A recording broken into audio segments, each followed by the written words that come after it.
So ayan nga guys, for today's video, pinatawag nga ng Director of Potential Models sa Isabela si Tisay para sa gagawing Bathala Series Collection nila for this month.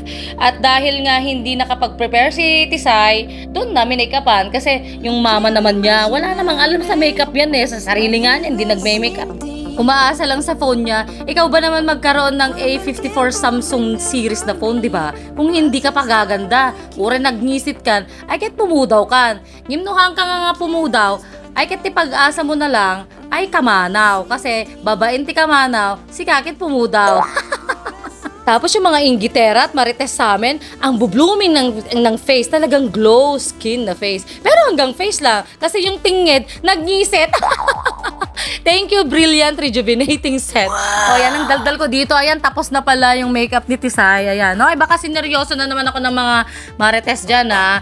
Pero, tingnan nyo naman yung face ng anak ko. Di ba? Ang perfect. O, di ba? Sino magsasabi na bata pa yan? Ganyan-ganyan lang yung anak ko, pero tulpak yan. Tapos hindi pa nag-i-start ang photoshoot, sabi niya sa akin, "Mommy, I want to have some burgers, I want to have pizza, I want to drink some shakes." So sabi ko sa kanya, "Photoshoot ba yung pinunta mo or mukbang?"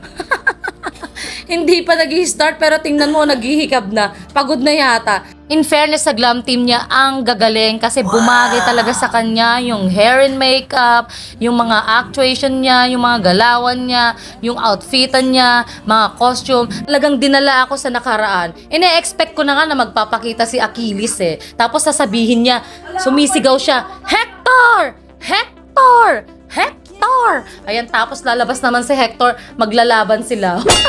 O, diba? Sino nakapanood ng Troy dyan?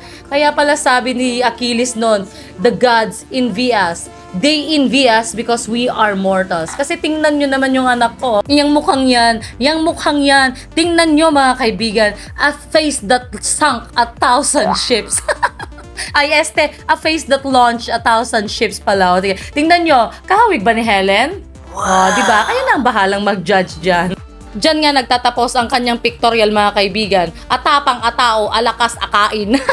At dahil nga napagod ang ating Diyosa, napasugod kami sa Amara's Corner, kung saan ang mga pagkain ay fit for the king, fit for the queen. Tingnan nyo naman ang hawak na pizza ni Tisay.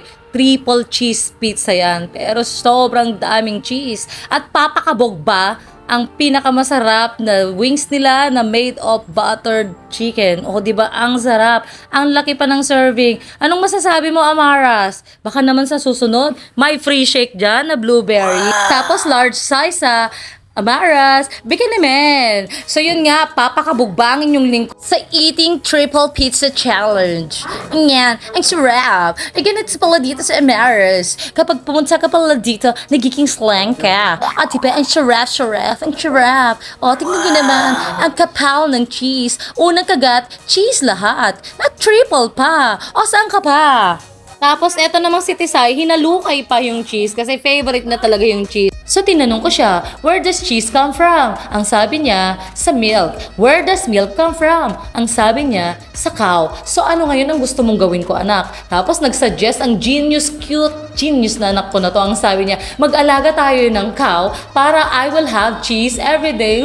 Ang cute talaga nito. Ang sarap pisilin ng face mo no? Baka, sarili mo nga hindi mo maalagaan. Baka pa. Tapos order pa sana ako ng drink. So sabi ko, "Waiter, can I have the menu please?" Pagtingin kong ganyan, nandun silang lahat sa likod. Ano kaya pinagkakaguluhan nila dun sa likod? Alam kaya ng manager nyo na nagchichismisa kayo dyan sa likod? Ay, pisa, baka mamaya iban nila ako sa Amaras. So yun nga, all in all, it was a very productive day. At of course, don't forget to like and share. At sa mga hindi pa nakafollow sa akin dyan, please follow me na. Para maging happy ka, kasi good vibes lang tayo dito. Ayan nga po, have a fruitful day everyone. And thank you for watching.